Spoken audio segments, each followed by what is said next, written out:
Good evening, students and parents. Hope you're doing well. This is our passage, our fluency exercise. This is the 18th one, so we're almost halfway through the year.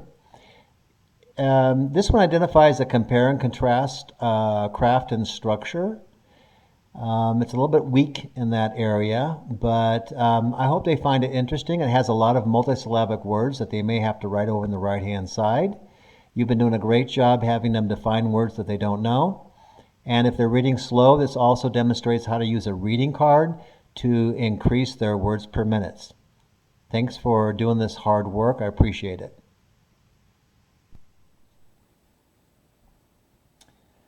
Here's our reading for week 18. What makes gemstones precious? So that may be a word that already in the first reading you may have difficulty pronouncing because it has a C-I-O-U-S. This part right here is a fourth grade pronunciation. Precious. So this is S-H-U-S. Shus. That's the kind of sound. If I'm talking about sounds, I'm going to put them in marks like this. If I'm talking about sounds, you're going to have two marks like this. So this is shus, precious. All right, I'm going to go ahead and do a first reading, and we'll go ahead and get this document started. Emerald, ruby, sapphire, and amethyst. This is going to be a tough one. The words sound like names of crayons, but are the four of the five stones called precious, there's that word again, gemstones. Excuse me. Just add one more, diamond, and you have all of them. Gems are rated by their beauty, rarity, durability. These are multisyllabic words. They have a lot of syllables to them. Hardness and desirability. Even though this is a short passage, it has a lot of words that might be tricky. Some are used to make jewelry, some are used in industry, and some are traded between interested collectors. Of course, beauty depends on what pleases your own taste, but for most people that have these five kinds of minerals, so I messed that up, so I'm going to go back.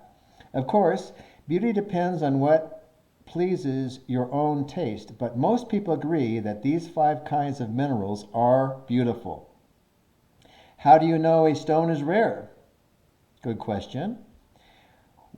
Each is rated by the quality of the stone and its source. Not all diamonds are rare because there are many large deposits of diamonds available on Earth. Wow, I didn't know that. But diamonds of certain size and colors are worth great amounts of money. The same can be said of emeralds. As for durability, scientists have a measuring system called the Mohs scale. This is like O-H-O, Mo, with an S on the end, Mohs scale.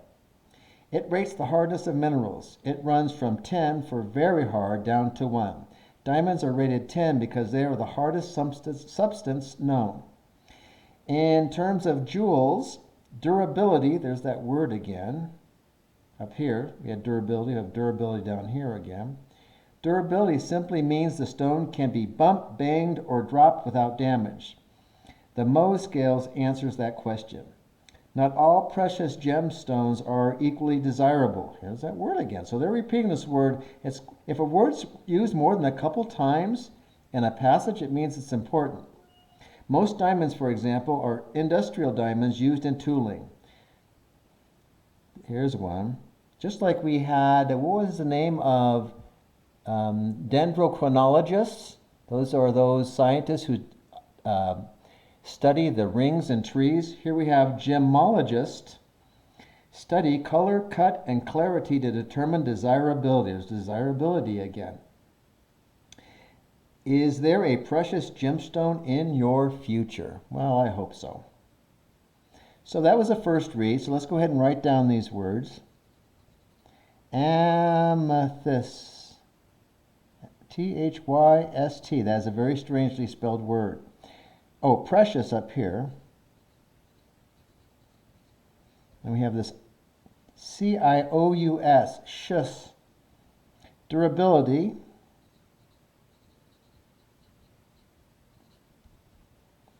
Desirability.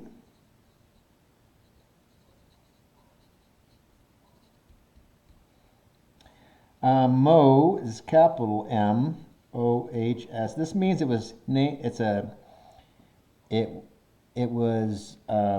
the process was discovered by someone, some scientist, and they named it after him. So this is like a last name of a scientist. We have durability here. We already wrote it down here, so we'll forget about that. Gemologist. This is only capitalized because at the beginning of the sentence, so we aren't going to capitalize it over here. Gemologists. Gemologists. That's kind of hard to say at the very end. All right, so let's look at this from a standpoint of genre. This is nonfiction.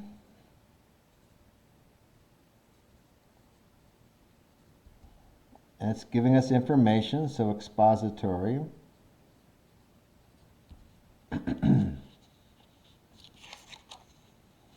So sometimes they refer to this just as informational text. We're going to skip that. Craft and structure. So they gave us 1, 2, 3, 4, and diamonds is 5 precious stones, and they're kind of comparing them. So this is a compare and contrast. I'm looking to see if there's words in here, what we call target words, that give us an indication that this is a compare and contrast.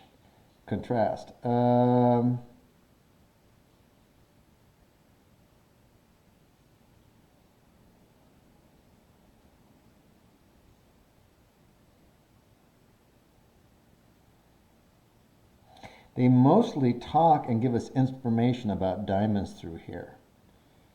Now they haven't talked about any of the other, how diamonds compare to emerald, ruby, sapphire, amethyst. And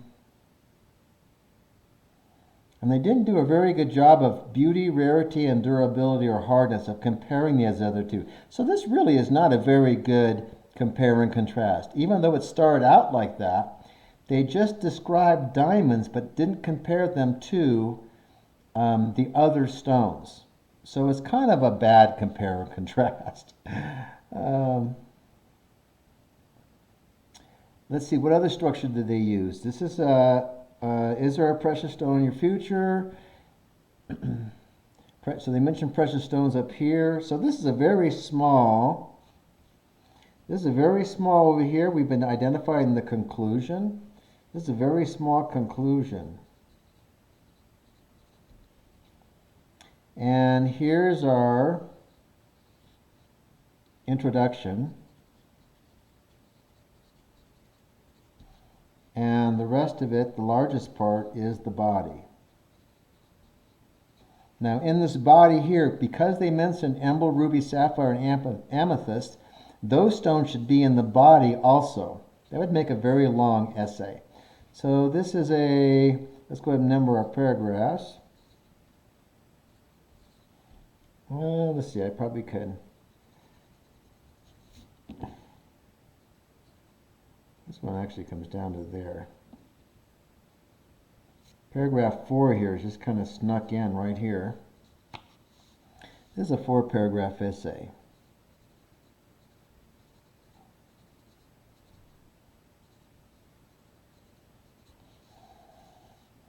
If this was going to be a complete essay, they would have talked about these stones as well. But it's kind of interesting to know. This is some interesting information.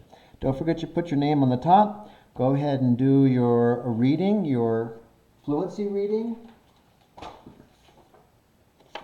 And if you're reading under 120 words a minute, use a reading card. And remember, the reading card goes on top and slides down as you read. Okay, so I'll just read this first paragraph with using a reading card. The last few words in the sentence you can cover up before you read them, so they're in your mind's eye. but not necessarily reading each word as your eyes come across it, but reading in your mind's eye. So let's try that.